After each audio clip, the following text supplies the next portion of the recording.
Hello, and welcome to the White House Initiative on AAPIs and Asian Google Networks, AAPIYouth YouTube Live panel on civic engagement. Thanks for joining us, and happy Filipino Heritage Month. My name is Aerica Shimizu Banks. I'm with Google's Asian Google Network, which aims to educate about Asian culture and support Google retention and career development.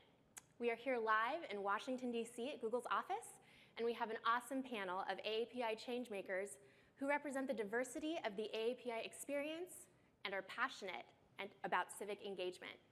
It is my pleasure to introduce you to them now. We'll start with Elaine Kamlley. Elaine is a front-end developer for the outreach team of 18F, building accessible websites and writing inclusive messaging. 18F is part of the General Services Administration's Technology Transformation Service that helps other federal agencies build, buy, and share efficient and easy-to-use digital services. Prior to 18F, Elaine was the recording operations manager for StoryCorps. Its focus and mission is on the collecting, sharing, and preserving of people's stories. During all other hours, you can find Elaine recharging their heart and soul by reading comic books centering strong women of color and queer folks, obsessing about Harry Potter 10 years after the hype, and eating their mom's homemade lumpia. Pronouns are they, them, and theirs. Next, we have Alton Wang, who is currently the Communications and Development Associate at Asian and Pacific Islander American Vote, APIAVote, where he coordinates their communication and media strategy and organizational development. Originally from the San Gabriel Valley, outside LA, he studied at Wesleyan University in Connecticut, where he spearheaded a push for Asian American studies on Wesleyan's campus, as well as teaching the first 4-credit course on Asian American history in recent years. Wang has experience in online organizing, community outreach, and as well as coalition building. He continues to have an active presence advocating for issues such as affirmative action and racial justice, including writing about issues affecting AAPI communities. Outside of APIAVote, Wang also serves on the board of directors for the Conference on Asian Pacific American Leadership, CAPAL. Now, hanging out with us from New York is Christina, a freelance ethnographer and writer with a focus on social technology, online communities, and Chinese subculture. In July 2016, she was the instigator of Letters for Black Lives, a project to create resources for intergenerational conversations about race within the AAPI community. She is faculty at School of Visual Arts MFA in Interaction Design program and serves as an advisor to Orbital New York City, Data and Society, and the Fine Chocolate and Cacao Institute. Also joining us from New York, we are especially excited to have Maulik Pancholy, who is a film, television, and stage actor, widely known for playing the role of Jonathan for 6 seasons on NBC's award-winning series 30 Rock. He also appeared in 6 seasons of the Showtime series Weeds and played Neil on the first season of the NBC series Whitney. He is the voice of Sanjay, the title character in the Nickelodeon animated series Sanjay and Craig, as well as the voice of Baljeet in the Disney animated series Phineas and Ferb. He shared the Screen Actors Guild Award for Outstanding Performance by an Ensemble in a Comedy Series with the cast of 30 Rock in 2009. He has also appeared in numerous films and plays. Mr. Pancholy is active with a number of nonprofit and social policy organizations. He was appointed by President Obama in 2014 to serve on his advisory commission on Asian Americans and Pacific Islanders. Welcome to our panelists. Thank you so much for joining me. Thank you. Now, a quick reminder to our panelists that they are to refrain from encouraging the audience to vote for any specific candidate, political party, or issue during the program. Now, a little icebreaker to start things off. The topic is civic engagement. So the most obvious way to be civically engaged is to vote. Are you all registered to vote, and why is it important for you to vote? We'll start with you, Alton. Sure. Yes, definitely I'm registered to vote. I think I'd be in a lot of trouble with my boss and our organization if I wasn't, since I spent every day doing voter engagement. Being registered to vote is really critical because it's a first step, really, to not just voting, but being really engaged in our political process. We know that Asian Americans and Pacific Islanders has some of the lowest rates of voter registration in our countries. Asian Americans are registered to vote at 56%. Native Hawaiian Pacific Islanders at 59%, which is far lower than other communities. So for us, being registered to vote not only gives us an avenue to help shape the future of our country, but also ensures that our issues and our voices are counted. Wonderful. Elaine? Yes, absolutely. It was like one thing I ran to do once I turned 18. I actually serve within my family as like someone who makes sure they vote as well. It is important that our communities, especially the people who have immigrated to this country, also learn how to engage in matters that affect us. And I feel like there is so much more than just presidential elections as well to start thinking about. I'm from California, and there is a lot of things that happen on the California ballot that affect us on a daily life.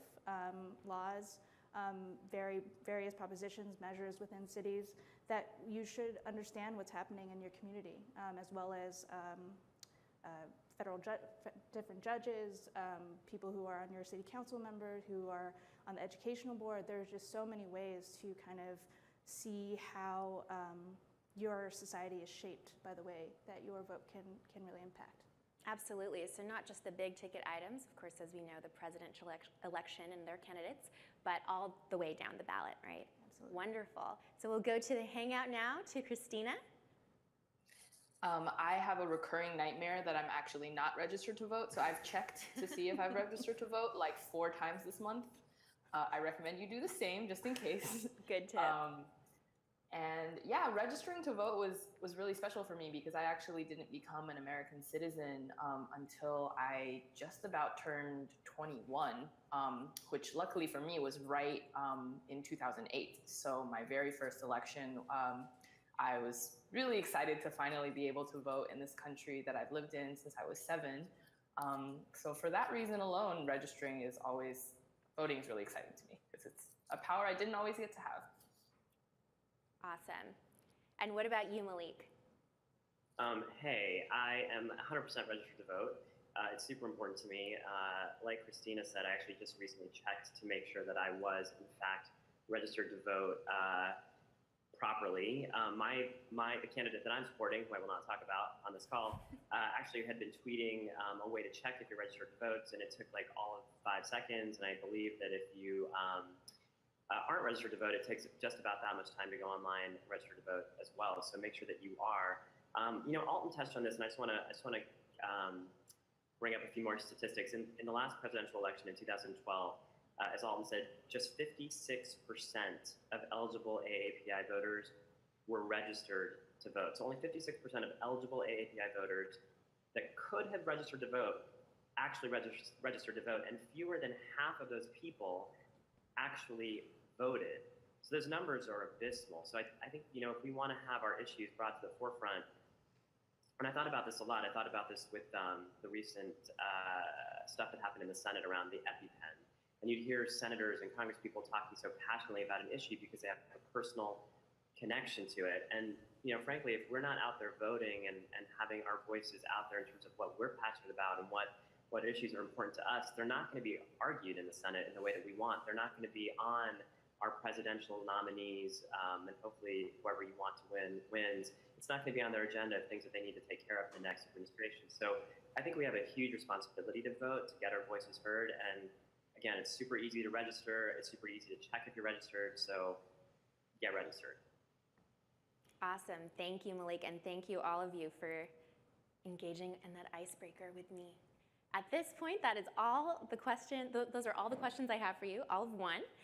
And now we're going to go to questions from the folks who chimed in on the Google form and on Twitter. So we are going to go to these questions from the audience. And the first one is, how do we balance voter registration with educating voters on issues? Any takers? Go ahead, just jump in. Well, I think that those two go really tightly hand in hand, right? You can't do voter registration without doing some form of voter education. I think that when we do voter education, it's also about how to vote and what your voting rights are, and the fact that you're it's your legal right to bring a translator to the polls, and that's also part of voter education, right? It's not just always about the issues, the ballot measures, the candidates up and down the ticket, but it's also about what your right is once you show up to the polling place.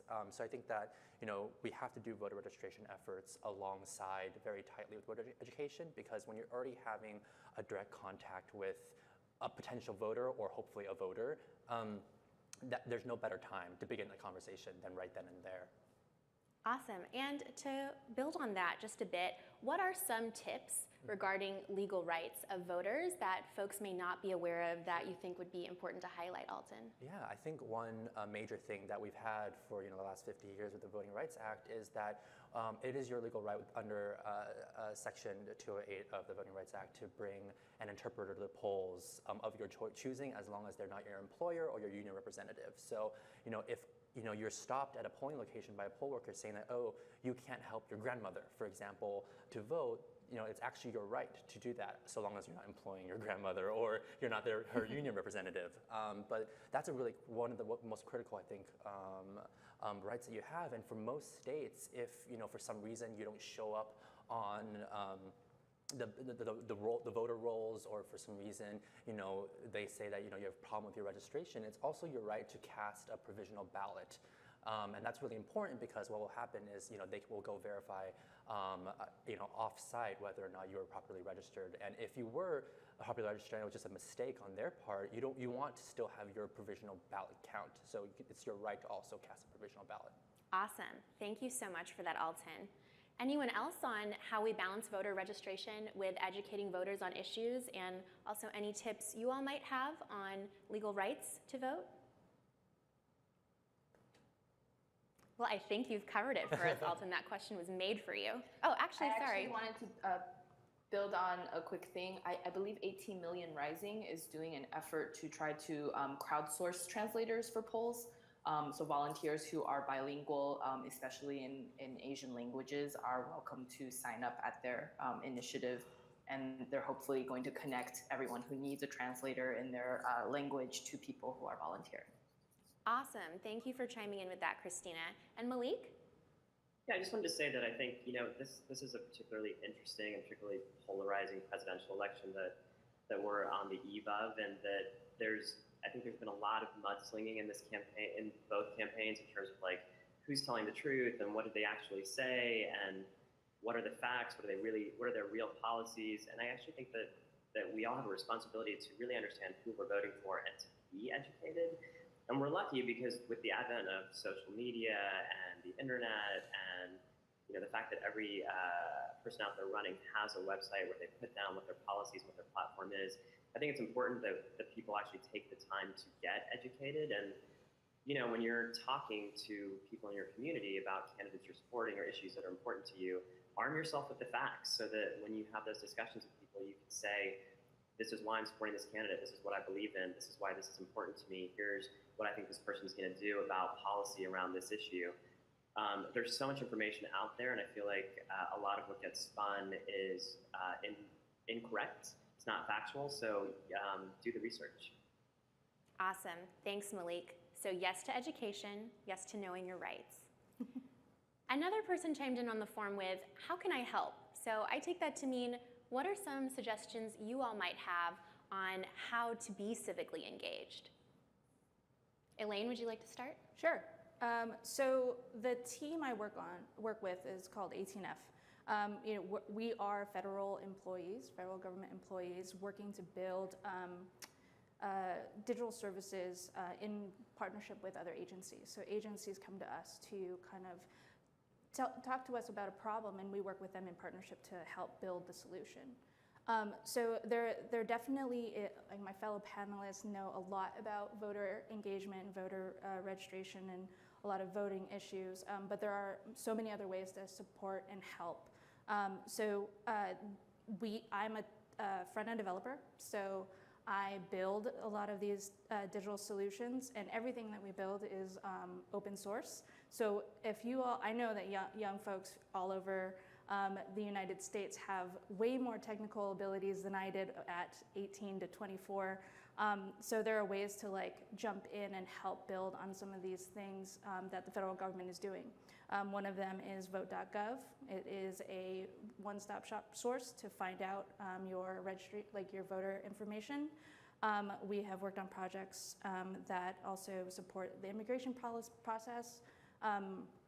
So one thing that I loved about my start in kind of political the world was I started in campaigns, but I wasn't much for getting out there and talking to voters. I'm kind of more of a nervous person and more of an introvert. But what really drew me to it was voter registration technology. So finding out how do you cut precincts, like how do you generate this information, the data that is generated from the folks that you talk to, what language worked for either person, and so for those who are a little bit more introverted, who kind of want to understand a little bit more of the technology, there are ways to kind of get engaged with on that side. There's a lot of folks on the campaign side that do the data munching, that do a lot of the building of the digital platforms. And if you have those type of skills or are interested in doing those things, there's so much space for you. You know, it's not just about understanding policy, and messaging is so important, but there's also the backbones and the networking of it that you also can do, which is kind of where I live. Awesome, thanks for that, Elaine. Alton? You know, I think one of the easiest thing you can do, and it's kind of a meta moment where I can say you can really just Google it. And I mean that seriously now, because Yeah. if you don't know how to register to vote in your state, you can actually just literally go to Google and ask it. You know, just say, you know, register to vote California, register to vote DC, register to vote New York. And it's just all there for you. So it's never been easier, I don't think, in American history, period, to be a registered voter. So, you know, by pushing that message out there and talking about it more often with your peers, with your family, with your neighbors, you know, the person that you see walking down the street, you know, I think it's really easy to begin this conversation today, and the barrier has never been lower to actually, you know, get across that threshold of being a registered voter. So I think, you know, being civically engaged doesn't always just mean voting too, right? I think that, you know, we also have to be in service of our communities. You know, when you're talking about, I think civic engagement even means talking about the issues that we care about online, the digital space and social media. I think that, you know, sometimes I think young people get knocked down that, oh, they live in this world online and they talk about all these things and fight about all these things on different threads, but that doesn't really translate to anything. And I think that's wrong. I think that's where civic engagement begins for our generation, that you have to be having those conversations, and hopefully that will actually instigate you to turn that into a vote, or turn that into, you know, pushing for a ballot measure, turn that into actually working with your elected representatives for whatever issues you care about. So I think, you know, there are so many ways to be registered, to be civically engaged, and it's so easy now to do it. Awesome. From the Hangout, Maulik? I was muted there. Yeah, you know, I would love to talk about a couple things that I think are concrete ways that people can get involved civically. First, I just want to give a brief history or background on why I'm part of this call. So, as Aerica mentioned, I serve on President Obama's Advisory Commission on Asian Americans and Pacific Islanders, and we work very closely with the White House Initiative on Asian Americans and Pacific Islanders, or WHIAAPI. And WHIAAPI is an initiative at the White House that was renewed in October of 2009 by President Obama. And the president has made our task very clear that no matter who you are, no matter where you came from, no matter what you look like, America forever remains the place where you can make it if you try. So our goal at WHIAAPI and on the commission is to open the doors of government for the AAPI community. It's to improve the quality of life for Asian Americans, Pacific Islanders. It's to increase opportunities for AAPIs. And one of the big things that we've been working on at the White House is increasing the federal workforce diversity. So I just want to spout off a few facts, because I think they'll be kind of shocking to people. But at the moment, Asian Americans and Pacific Islanders make up 6% of the national population, but we only have 3% representation at the executive level in the federal government. So there's a huge disparity there in terms of representation. There's also fewer than 200 Native Hawaiians and Pacific Islanders in the DC federal workforce, period. So again, we're sorely lacking representation. So one of the things that we're trying to do at WHIAAPI is build a pipeline for people to get involved in government, so that things like grant review boards, commissions like the one I'm on, internships, and all the way at the highest level of government, that we have a way for people to get involved in the government. And I think, to be honest, that civic engagement can start super young. You know, as Elaine and Alton mentioned, it's not just voting, although voting is a huge way that you can be civically involved, encouraging your friends to vote, making sure that everyone around you is registered to vote, talking about it in at your places of worship, your community centers, your schools. But I also think that we have to be civically involved. You know, we have to do public service. We have to also find ways to work with the federal government. So I want to throw out 2 other things that you can do besides just voting kind of immediately if you're interested in working in public service. One is the White House Initiative on Asian Americans and Pacific Islanders actually has an internship program available to young people. And we're accepting applications until October of October 23rd. So there's just a few weeks left. And if you go to whitehouse.gov/AAPI, again, that's whitehouse.gov/AAPI, you can find out about the internship and find out if it's something for you, and also submit an application. And then it's October, which is National Bullying Prevention Month. And as a commissioner, one of the big things that I worked on the commission was a bullying prevention campaign targeted to the Asian American Pacific Islander community.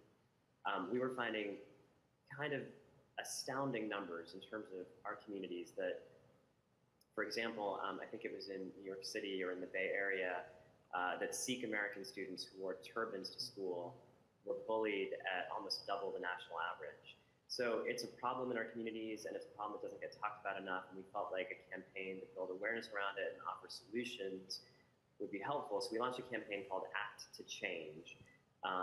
And so October 17th, the week of October 17th, will be the 1-year anniversary of the campaign. It's also National Bullying Prevention Awareness Month. So there's a couple things you can do. You can go to the Act to Change website, which is act2change.org, and that's spelled out. So it's ACTTOCHANGE.org. And when you're there, you'll see YouTube videos. I did one, George Takei did one, Jeremy Lin did one. We got great celebrity engagement. There's Spotify playlists. But I think more importantly, there's resources available in multiple Asian American and Pacific Islander languages. There's information on how to address bullying if it's happening in your community. And you can also sign up to take a pledge. And if you do sign up to take a pledge, what's incredible about that is it builds numbers towards the campaign, so it helps to spread awareness. But it also means that you're committing to take a stand against bullying if you see it happening in your community. So that's a huge way to get civically involved where you can directly help yourself or another human being. And then also for the week of October 17th itself, we're targeting on a different sort of aspect of ways we can attack bullying every single day of the week. And you can follow us on social media with #Act2Change. But one day we're going to focus on limited English proficiency. There's going to be a day where we focus on immigrant issues, a day where we focus on LGBT issues. So these are just concrete ways that you can get involved this week. Talk about voting, go to the Act to Change website, check out whitehouse.gov/AAPI, and apply for an internship at WHIAAPI if it's up your alley. Awesome. Thank you, Maulik. At Google, we love data, so those numbers were very compelling. And to Christina, if you had anything to add to the question. I think I just want to build on everything that everyone else is saying, and say that, no matter what you're interested in, no matter what your age is, and what level you want to get involved at, there are so many opportunities. So, if you like art and illustration or design or anything like that, there's a huge need to create compelling materials for the campaigns that you're excited about, from a local level all the way up to the federal level. You can make infographics to help people understand the issues better. If you like to write, there's a huge need for that as well. If you are bilingual, there's a huge need for translators. If you are technical, as Elaine said, there's so many opportunities on that front. So just whatever it is that you like to do, civic engagement doesn't look like one thing, right? It doesn't have to look like going outside and canvassing or anything like that. If you're really at a loss for what to do and you want to be helpful, there's also election protection, which is a nationwide sort of movement. They're always looking for volunteers on election day. And basically what you do is you just stand around at a polling place and make sure that no one's being harassed and that rules are being followed when it comes to letting people vote. So that's like a really easy way to get engaged. And you can do that even if you're not 18. So. Good to know. Thank you, Christina. And building on that, the next question we received from the audience was, how do we encourage our students and their parents in middle school and high school to get involved? So Maulik, Christina, you mentioned a couple ways for youth who may not be of voting age to vote, but for this age range, any ideas? I think that one key role that young people that can't vote yet, that are under 18, that can play, aside from obviously assisting with their parents or family with translations and things of that nature, is to start that conversation. Because it took my dad, and sorry Dad, I'm gonna sell you out here. It took him about, I think, 30 years of being an American citizen until I started working in voter engagement to actually register to vote. He was secretly registering to vote like 6 months ago when I was at home, and he was really proud of showing me the form that he completed the registration in language too, which is great because we're in California.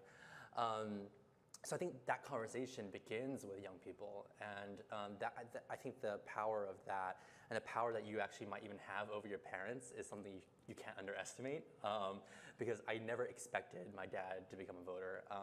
I'm still going to hound him to actually go vote come November 8th, but I think that, having those conversations with your parents is a key role that you can even have, especially if your parents don't particularly understand the political process, right? Because I think a huge barrier that AAPIs face is that whether or not you're limited English proficient, if you're an immigrant or if you're first generation, the American political system can be a little bit daunting, or sometimes a lot daunting. It could be very unfamiliar. So I think helping to understand why this is important, what a governor is, and the role of a governor, what the role of your mayor is, what the role of your member of Congress is all roles that young people can play because we learn about it in K through 12 education. So I think there's a lot of ways that we can help encourage this conversation to go forward, and it's particularly important because we know that voting is a real, and civic engagement is kind of a familial cultural thing where if your parents are lifetime voters and they're always been engaged in the political process, you're more likely to do that too. And we know that if you vote in 3 elections, you're almost guaranteed to be a lifetime voter as well. So we want to be able to push that forward and create this culture of civic engagement within our communities, especially since it's a little bit lacking right now. Awesome, thanks Alton. And thank you to Alton's dad for sharing his experience. Christina, I see you nodding your head vigorously to a lot of what Alton was saying. Would you like to add? No, I think he nailed it. Nothing to add. Awesome, great job, Alton.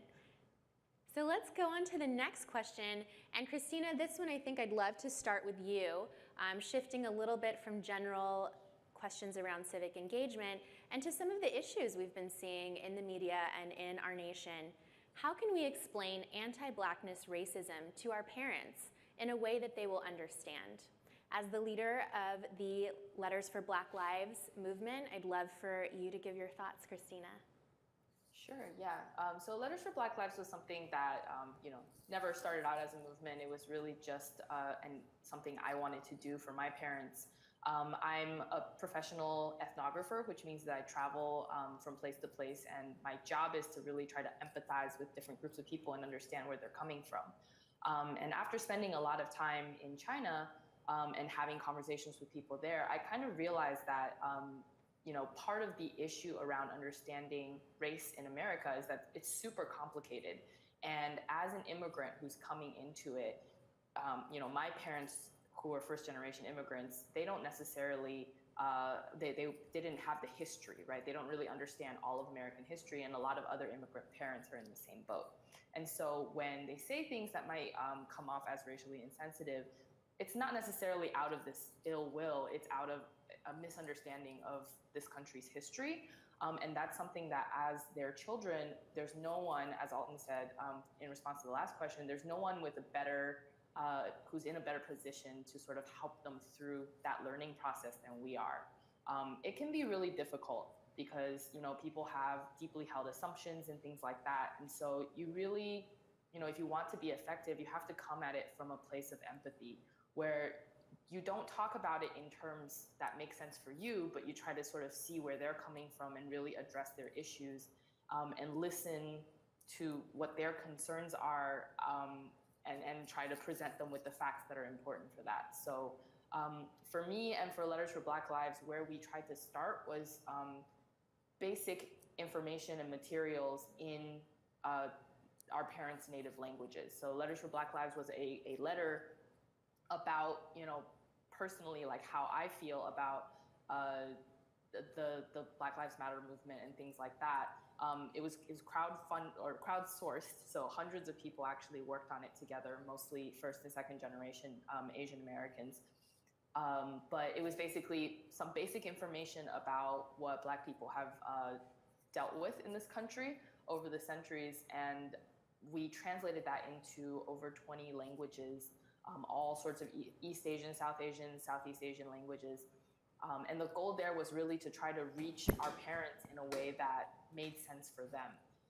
And you know, it was really challenging because I think especially, you know, young woke people, right? We're used to having such an expanded vocabulary to talk about things like this, and to realize that when you're talking to your parents about things like this, you actually have to go dial it way back to the 101, right? And you have to start somewhere very, very basic and take small steps and repeatedly have these conversations. You may not be able to get there on the first try, but you know, over time, I think you're going to be able to have a shift in the way that your parents are thinking about these issues. And it'll be very, very slow and gradual sometimes, or maybe it won't, but it's so important to have these conversations. Absolutely, thank you. Would anyone else like to add to this question?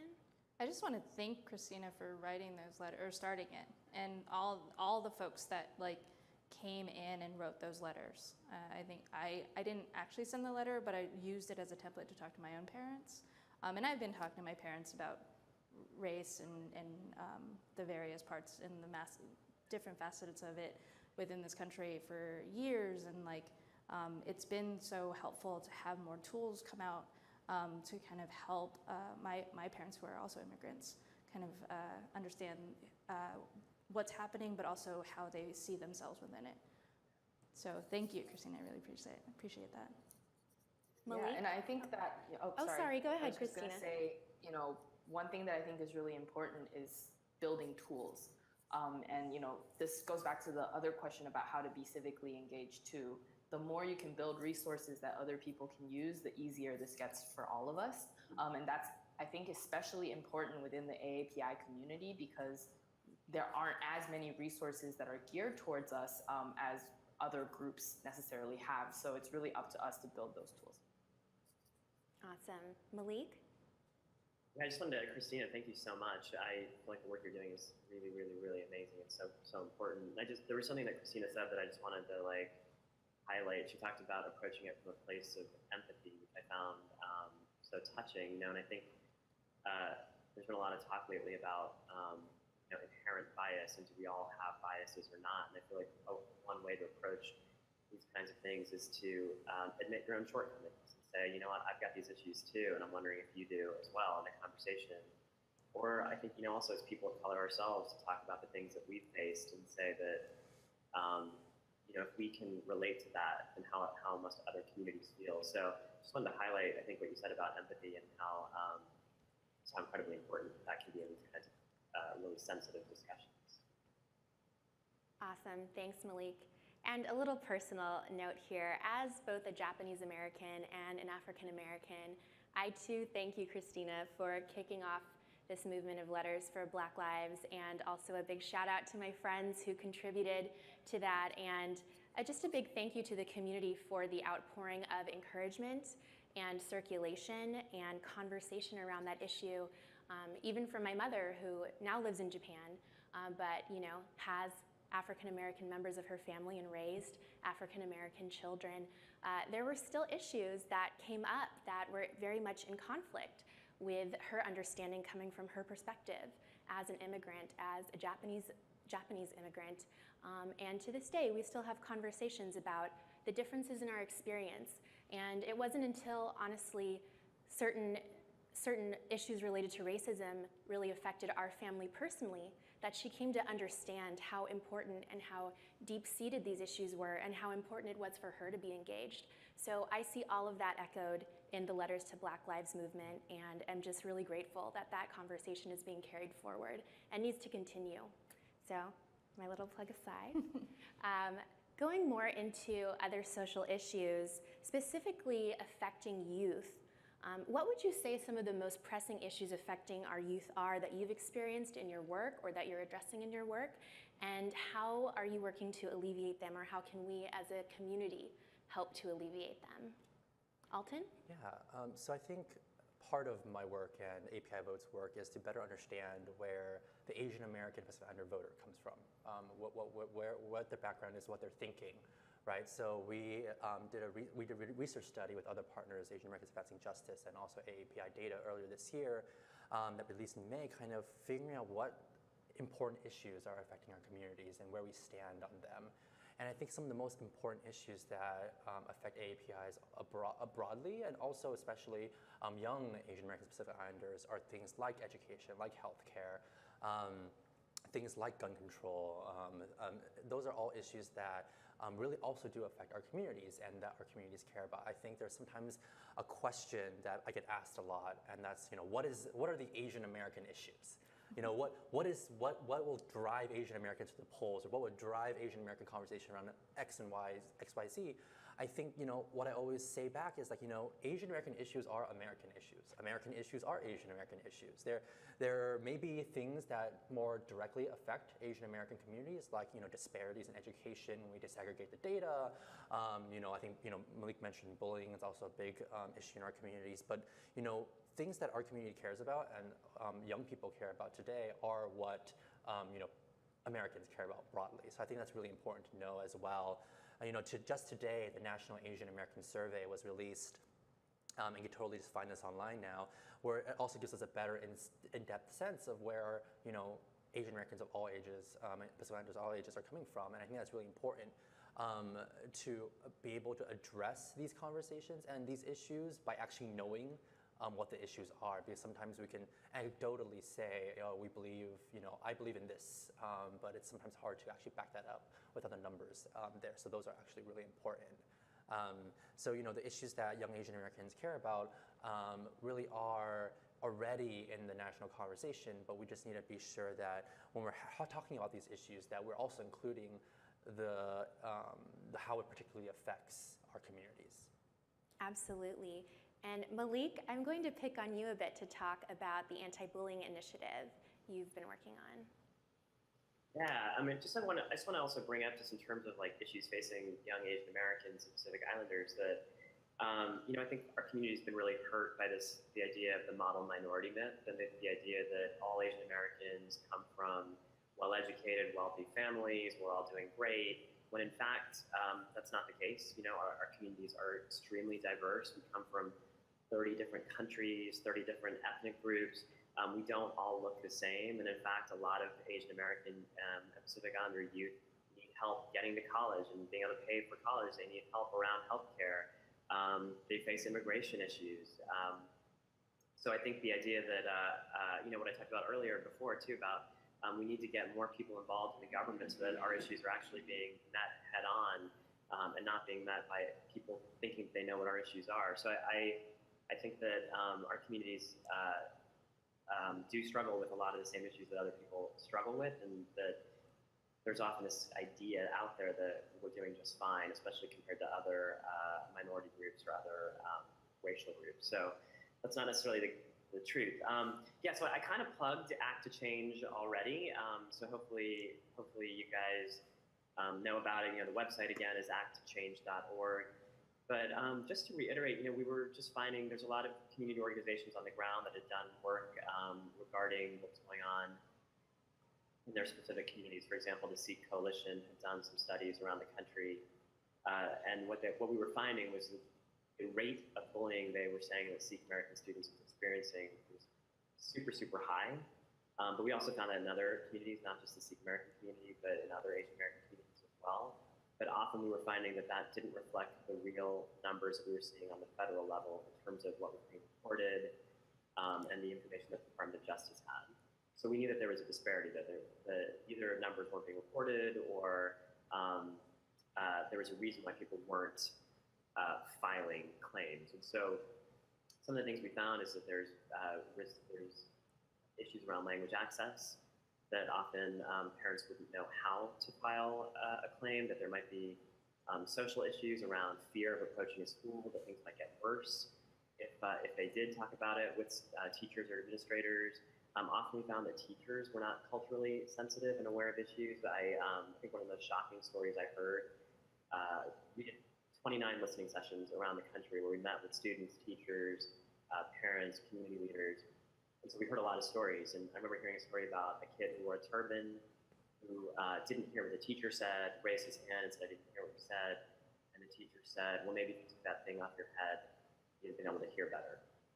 So obviously we need to be educating the people at that level to be culturally sensitive, and what they're saying in the classroom has real impact on the way other students are going to treat their peers.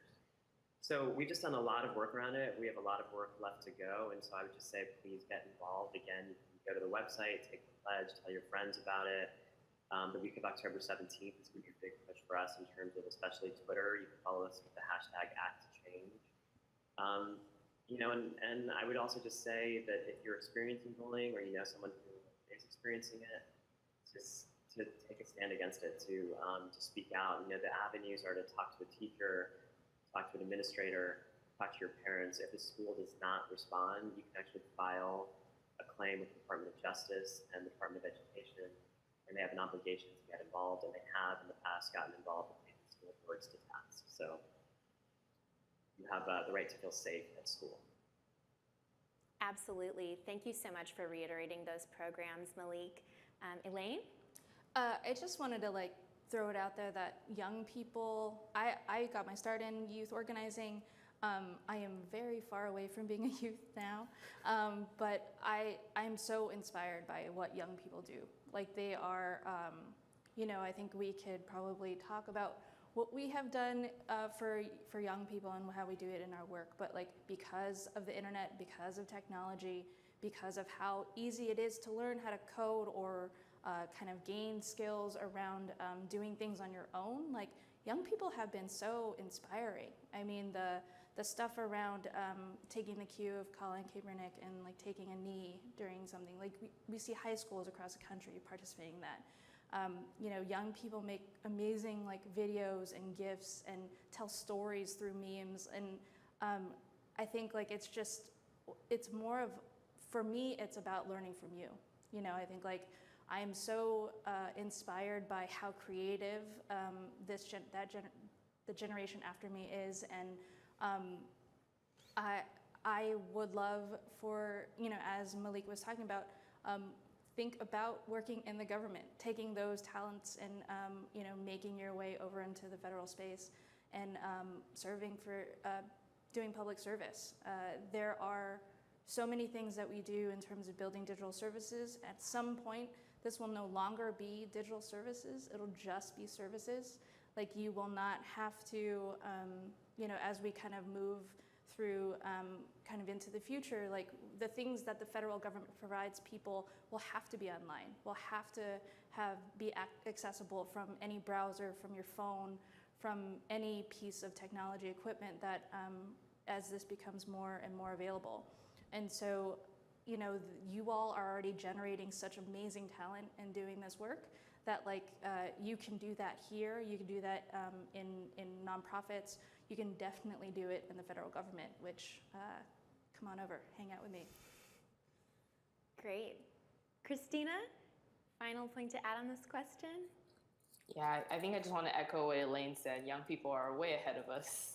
So if you want to know about what their issues are, you should just ask them because they know. But yeah, I think as all of us no longer young people, we should just do our best to try to support them in those sort of long-term issues that are really going to impact them down the line. Things like climate change and making sure that there are strong rights for LGBTQ people, which impacts their generation more than any other one so far. So all of those issues, we just have to support them on.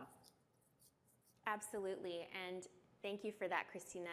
As we begrudgingly admit the march of time on our panelists and myself, rolling back a little bit to college and reflecting on that experience, the next question that came in was about how colleges can increase voter participation in education, but we've been talking a lot about youth engagement, so I feel like that's pretty covered. Unless you all have something to add, I'd love to just ask you all about your college experiences and how and if you were civically engaged and what that looked like, and if not, what was the turning point for you? So I will start with Alton. Sure. I'm going to assume I'm the youngest person on this panel, which I usually am as a resident young person. I just graduated last year from college, so it's still very fresh in my mind. Okay, fair. I was about to argue with you, but yeah, I'll let you go. I was like, I think I'm still part of this younger generation. I think my college experience was really definitive for me because as someone who grew up in an area where there's a lot of Asian Americans around me, specifically Chinese Americans around me, I never really understood race. I never really understood what it meant to be Asian American politically. I never really understood a lot of things I talk about today, and the college was really a turning point for me. When I was surrounded by peers that had so many different experiences than I did and would call me out when I said something that was obscene or something that wasn't factual. And I think that was really important because that led me to begin organizing on my college campus. I had my first experience in actually organizing to save African American studies. I'm an alma mater, which was losing funding, losing professors, and whittling down into a smaller program than it used to be. And I always found that to be really critical because that informed how I would fight for Asian American studies later on in college. And the way we did that was really by bringing people together in the same room and having a really frank conversation about what we wanted and why we wanted it, and figuring out ways that we can during college we would say beat the system and work around what we had to be, the hands we were dealt with, right? So I taught an Asian American history class that was luckily 4 credits, so students actually took it, which helped prove to the university that Asian American studies is really core to our experiences, and we wanted to be reflected in the curriculum. So I think that was a really life-changing experience for me and really defined the work I do today. That kind of shows how important it is for our communities to have a voice, or how important it is for our communities to be seen, to be recognized, to actually have a place at the table and actually be in the history books, right? Because we have been here for so long. There's no reason why we shouldn't exist. So I think that on college campuses, for those of you who are still in school, it's really critical that we have these tough conversations. We push for what we believe in. We push for representation in the curriculum, and hopefully translate that into public service in your future. Awesome. Thank you for sharing, Alton. Elaine. So I graduated a while ago. Maybe not as other folks may think, but I graduated in 2006. Kind of when the start of the internet was really picking up. I think Facebook just launched. And that kind of changed the game, Just like events was a really big thing. But for me in college was a huge piece of finding where I lay within the greater scheme of things. Like when I was younger, it was very much like my own space, like who am I? But in college, I got to be able to see the various different student groups on campus, and how building coalitions within campus to really address certain issues that were kind of putting us in either in unsafe situations, and trying to fight for things to make our campus a lot safer. I was the resident assistant for the Rainbow House, which is the dorm that housed LGBT students, and we would get vandalized every month with like really horrible words on our doors, and we organized to try to fight for that to not happen. Those were just the things that were happening in 2006, that like that was normalized. It wasn't something that the housing group wasn't moving on very fast. And so, a lot of that world it was a bubble, but yet kind of gave me a picture of, is this the rest of the way the world thinks? And so it really kind of set the tone for how I want to be in the world, how I want to fight for things that I believe in. It made me take myself, kind of like see who I am on a personal level, how it affects me personally, but also how it kind of reverberates to the rest of my community. And so one thing that I loved about college, though, is that you found those folks. You know how to find those folks who are a part of your community, and really sit down and be like, how do we even want to address this?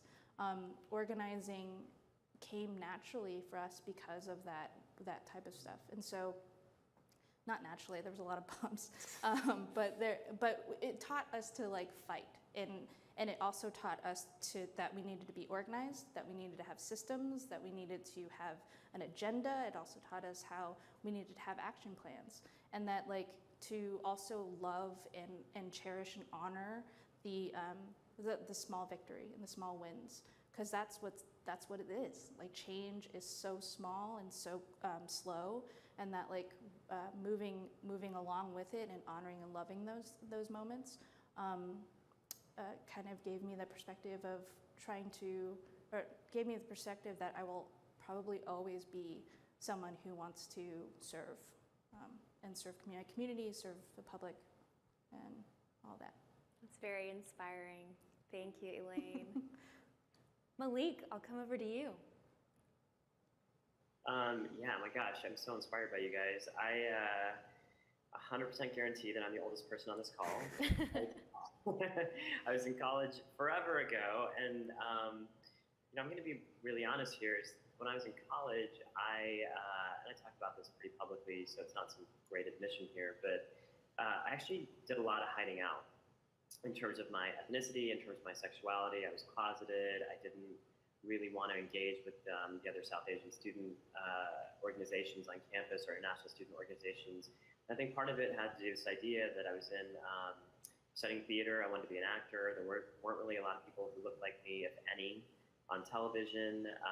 There weren't a lot of out actors at the time. I was studying at a school where I think it's gotten to be a lot more diverse now, but at the time I think I was one of the only Indian American people in the theater program. And so I think I had just built up this idea that I had to be somebody else in order to be successful, and that person needed to be more white, needed to be straight, needed to conform. And so I didn't do a lot of the things that you guys did when you were in college. And I'm super excited to hear about how proactive you guys were and how conscious you were about the changes that need to happen. I wasn't out there fighting to have Asian American playwrights or Indian American playwrights or be part of the curriculum, because I just assumed that I had to only study Shakespeare and Moliere and O'Neill and Ibsen, and they're all amazing playwrights, but they're all white, and that's a problem in a theater program. So I just want to commend you guys on your work, and I want to say that I think I've spent like the last decade or so making up for lost time in a way. I'm super active now with a bunch of LGBT organizations, both locally and federally, or not federally, nationally. I got the Human Rights Campaign Visibility Award a couple of years ago. I have done a lot of work with Asian American nonprofits and social policy organizations, and now I'm working at the White House on the President's Advisory Commission because these issues are so important to me. And one of the things that I do in a personal capacity is I actually go to universities around the country and talk about diversity in the media to students and get them to think about what it means when there are only certain types of brown people on TV, for example. When you only see brown people as terrorists in television shows, how does that change the way that we view brown people on a cultural level throughout the country?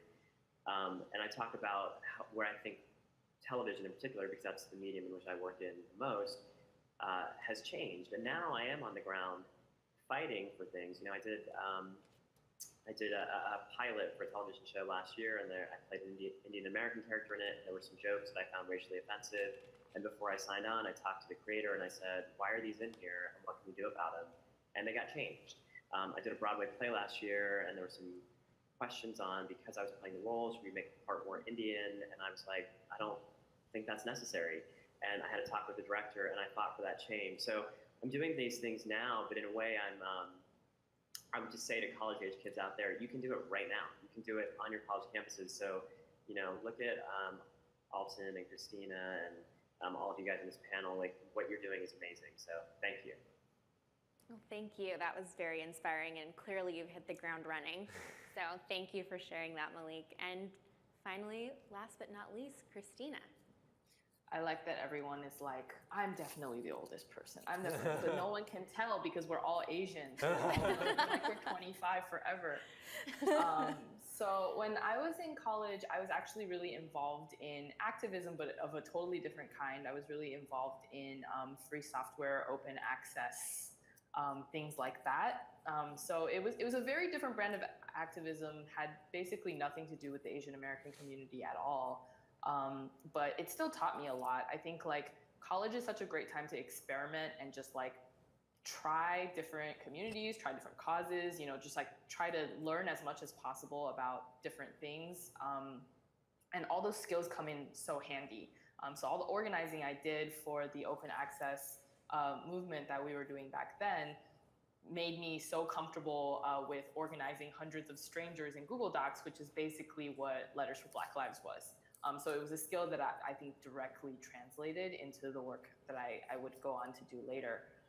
But also I want to emphasize that even though everyone on this panel is doing incredible work, and some of them as full-time civic servants and sort of people who are activists of different kinds, that it is also something that you can fold into your lifestyle in a different way. So part of the magic for me of Letters for Black Lives was that it was actually tons and tons of people who weren't full-time activists or who weren't full-time civil servants, who wanted to give up an evening or part of a day to help out with an effort. And I think it's important to realize that no matter what you do, that kind of organizing, that kind of activism can be part of your lifestyle. You just have to kind of figure out how it's going to fit. Amazing. Thank you all of you for sharing those personal stories, and it's really exciting to hear about what you're doing. It's definitely shaping the conversation in the community. So we are almost at time.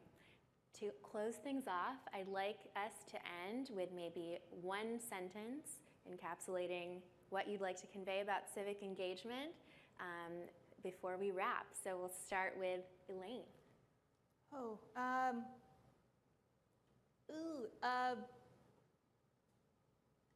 don't know. Lightning round. One word. Lightning round. I mean, just get involved. I mean, just jump in. Awesome. Thank you. Alton. Register to vote now. Perfect. Christina. Help out wherever you can, however you can. Awesome. Maulik. I'd say ask 5 of your friends today if they're registered to vote, and if they're not, get them to register. Perfect. Thank you so much to our panelists. That wraps it up for our AAPI Youth panel on civic engagement. Big thank you again to all of you who are joining on the live stream, who have submitted your questions, to the White House AAPI initiative, and to our panelists once again. So let's keep the conversation going with the hashtag AAPIYouth, and make sure you vote on Election Day. Thanks. Thank you.